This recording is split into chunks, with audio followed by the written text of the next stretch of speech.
राजीव अपने दफ्तर में काम खत्म कर अपनी गाड़ी में बैठकर घर की ओर निकलता है। रोज की तरह राजीव अपनी मस्ती में गाड़ी चला रहा होता है। तभी उसे सड़क के किनारे बसे जंगल से गाने की बहुत ही मधुर धुन सुनाई देती है। ओ तेरे संग प्यार में नहीं तोड़ना, तेरे संग प्यार में नहीं तोड़ना, चाहे तेरे पीछे जग पड़े छोड़ना, तेरे संग प्यार में नहीं तोड़ना। ओ, ओ, तेरे संग प्यार में नहीं तोड़ना, तेरे संग प्यार में नहीं तोड़ना, चाहे तेरे पीछे जग पड़े छोड़ना।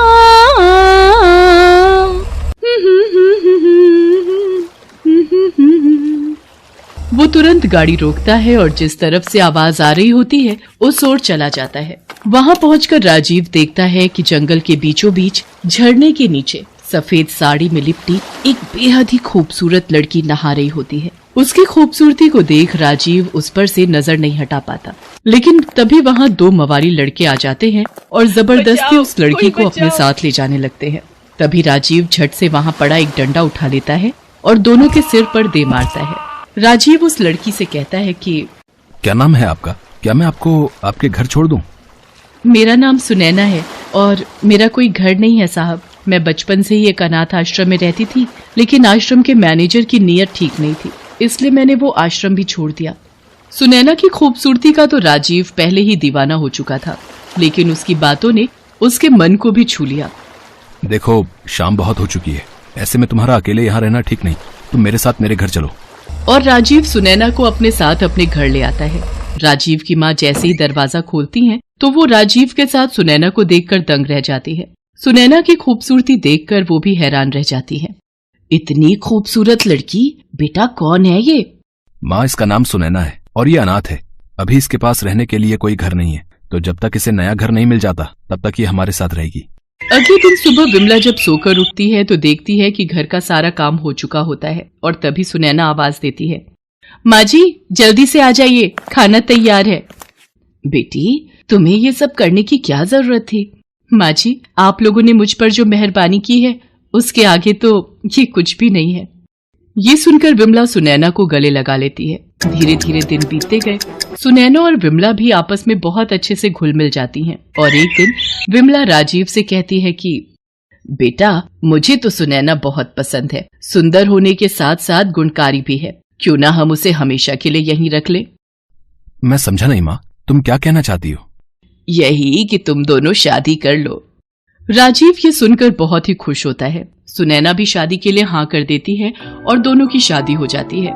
शादी के कुछ दिनों बाद से ही विमला को सपने में हर रात सांप दिखाई देने लगते हैं। सांप से विमला को बहुत डर लगता था और एक दिन विमला बाजार से सामान लेकर घर आ रही होती है कि तभी उसे अपनी बहू के कमरे की खिड़की के रास्ते एक नाग अंदर जाता दिखाई देता है। विमला भागते हुए अपनी बहू के कमरे की ओर जाती है और जोर जोर से चिल्लाती है, बहू बहू, बेटी जल्दी से दरवाजा खोल, तेरे कमरे के अंदर एक बहुत बड़ा नाग घुस आया है। क्या हुआ माँ जी, आप इतनी घबराई हुई क्यों हैं?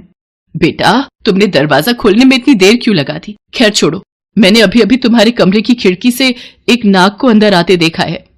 ये आप कैसी बातें कर रही हैं माँ जी, यहाँ तो मेरे अलावा कोई भी नहीं है। विमला डरते हुए कमरे के अंदर जाती है तो वहां उसे कोई नाग दिखाई नहीं देता और वो सोचती है कि नाग तो मैंने अपनी आंखों से बहू के कमरे में जाते हुए देखा था, फिर ये कैसे हो सकता है?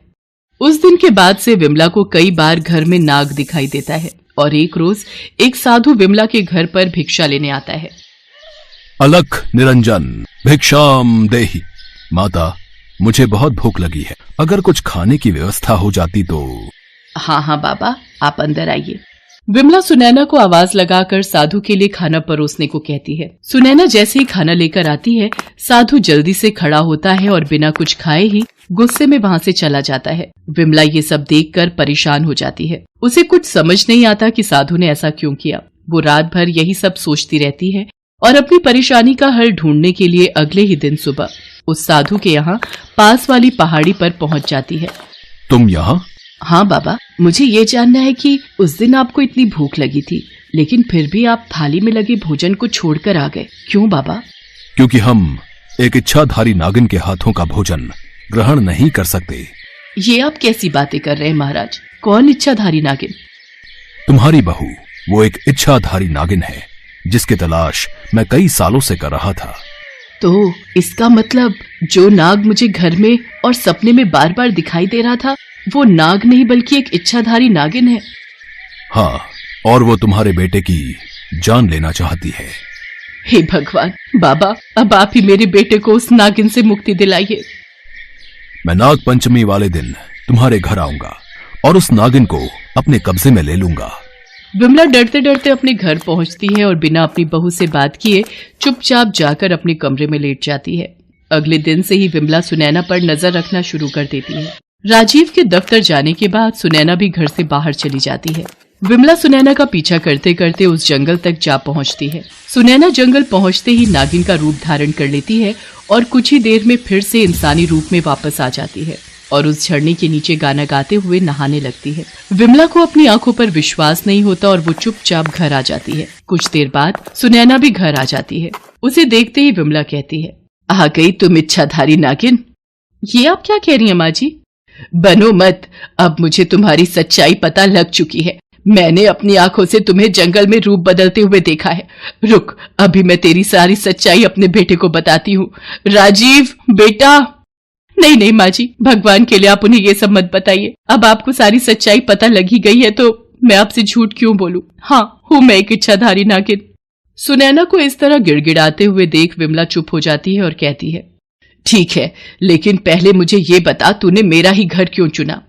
माँ जी, बचपन में राजीव ने खेल खेल में एक सूखी घास के ढेर में आग लगा दी थी। उसी सूखी घास में जलकर मेरे नाग देवता की जान चली गई थी। मैं उसी नाग की पत्नी हूँ माँ जी, और मैं राजीव से अपने पति की मौत का बदला लेने आई थी। मगर ये कहते कहते सुनैना की आंखों में आंसू आ जाते हैं।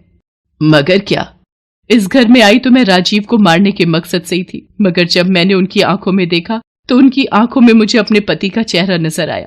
मेरे पति की आत्मा राजीव में बस चुकी है माँ जी, और अब मैं उन्हें बहुत प्यार भी करने लगी हूँ और उनके बिना मैं नहीं रह सकती, इसलिए अब मैं उन्हें नहीं छोड़ सकती।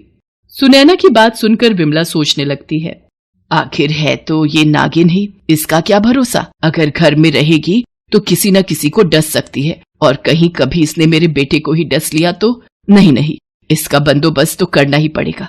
आज नाग पंचमी है, बाबा आते ही होंगे। तभी वहां पहाड़ी वाला बाबा आ जाता है। अलख निरंजन, तू तो वही मड़ी वाली इच्छाधारी नागिन है। तेरी तलाश मैं कई सालों से कर रहा था, अब नहीं छोड़ूंगा मैं तुझे। मैं आपके सामने हाथ जोड़ती हूँ माँ जी, कृपा करके आप इसे यहाँ से जाने के लिए कहिए। आज नाग पंचमी है और तुझे वश में करने के लिए इससे अच्छा दिन और कोई नहीं हो सकता। तुझे मैं अपने साथ लेकर ही यहाँ से जाऊंगा नागिन। और तभी वहां राजीव आ जाता है। बंद करो ये बकवास, खबरदार जो किसी ने मेरी बीवी को हाथ भी लगाया तो। तू नहीं जानता बेटा, ये एक इच्छाधारी नागिन है। मैंने सब सुन लिया माँ, इन सब में सुनैना का क्या कसूर? बचपन में मुझसे एक गलती हुई जिसकी सजा इस बेचारी को मिली। अब मैं अपनी गलती का प्रायश्चित करूंगा। सुनैना मेरी पत्नी है और इसकी रक्षा करना अब मेरी जिम्मेदारी है। मैं सुनैना से बहुत प्यार करता हूँ और इसके बिना एक पल भी नहीं रह सकता। और बाबा, आप नाम लेते हो भगवान का लेकिन काम करते हो शैतान का। क्या इस मासूम पर आपको दया नहीं आती? राजीव की बातें सुनकर बाबा के मन में प्यार और इंसानियत का झरना फूट पड़ता है और उसे अपनी गलती का एहसास हो जाता है। उधर विमला को भी सुनैना पर दया आ जाती है। मुझे माफ कर देना बेटा, नागमणि के लालच में आकर मैं अंधा हो गया था और इंसानियत भूल चुका था, लेकिन तुम दोनों का प्यार देखकर मेरा मन भी पिघल गया। अब मैं अपनी शक्ति का सही इस्तेमाल करके सुनैना को नाग योनि से मुक्ति दिला दूंगा। अब ये भी आम इंसान की तरह अपना जीवन व्यतीत कर सकेगी। हाँ बाबा, आपकी हम पर बड़ी कृपा होगी। इन दोनों का तो जन्म ही सुधर जाएगा। उसके बाद बाबा अपनी शक्ति से सुनैना को नाग योनि से मुक्ति कर देते हैं। ये देखकर सभी बहुत खुश होते हैं और इस तरह लालच और नफरत के आगे एक बार फिर प्यार की जीत होती है। रवि बहुत सालों बाद अपने गांव धर्मपुर वापस आया था। उसकी माँ यशोदा इस बात से बहुत खुश थी। रवि बेटा, आज तो कितने सालों बाद गांव वापस आए हैं। तेरी कॉलेज की पढ़ाई भी खत्म हो गई है। अब एक अच्छी सी लड़की देखकर तेरा ब्याह कर दूं तो मुझे भी शांति मिले। माँ, अभी मैं कोई शादी के झंझट में नहीं फंसने वाला। अभी मुझे पिताजी का गांव में स्कूल खोलने का सपना पूरा करना है। इसी सिलसिले में मैं सेठ ज्ञानचंद जी की जमीन देखने जा रहा हूँ। मैं जानती हूँ रवि बेटा, तेरे बाबूजी की आखिरी इच्छा थी जो वो बीमारी के चलते पूरी नहीं कर पाए थे, वो थी गांव में स्कूल बनाना। मुझे खुशी है कि तू अपने बाबूजी का सपना पूरा करने जा रहा है। रवि अपने पिता का सपना पूरा करना चाहता था, इसीलिए वो सेठ ज्ञानचंद के साथ जमीन देखने के लिए जाता है। रवि बेटा, ये जमीन देख लो, फिर हम सौदा पक्का करते हैं। सेठ जी, मुझे ये जमीन। अरे, ये किसकी आवाज है? इतनी जोर जोर से कौन चिल्ला रहा है? मैं अपनी जान दे दूंगी पर तुझ बदमाश से शादी नहीं करूंगी। देखता हूँ तुझे कौन बचाता है। इस गांव में किसी की हिम्मत नहीं जो बिल्ला को तेरे से शादी करने से रोक सके। क्यों भाई, जब एक लड़की कह रही है कि उसने तुमसे शादी नहीं करनी तो क्यों उससे बेकार जबरदस्ती कर रहे हो? अब तू कौन है जो यहाँ मरने चला आया? बिंदिया से शादी करने से मुझे कोई नहीं रोक सकता, समझ में आया? मैं तुझे रोक सकता हूँ, मेरे होते हुए तू इसे छू भी नहीं सकता। तू भी यही है और मैं भी यही हूँ। रवि और बिल्ला के बीच में लड़ाई शुरू हो जाती है। रवि बिल्ला को बुरी तरह से मारता है। बिल्ला घायल होकर बेहोश हो जाता है। सेठ ज्ञानचंद जी, पुलिस को फोन करके बिल्ला को जेल की सलाखों के पीछे भेजने की जिम्मेदारी आपकी है। अब रवि बेटा, तुम चिंता मत करो, मैं अभी पुलिस को फोन कर देता हूँ। आपका बहुत बहुत धन्यवाद, आपने मेरी जान बचाई। तुम इस गांव में अकेली रहती हो? तुम्हारे माता पिता या कोई रिश्तेदार? मेरा इस दुनिया में कोई नहीं है, मैं बिल्कुल अकेली हूँ। तुम चिंता मत करो, तुम मेरे साथ मेरे घर चलो, मैं तुम्हें ऐसे अकेले नहीं रहने दे सकता। रवि बिंदिया को लेकर घर आ जाता है और सारी बात अपनी माँ को बताता है। पर रवि बेटा, हम कब तक एक जवान और अकेली लड़की को अपने घर रख सकते हैं?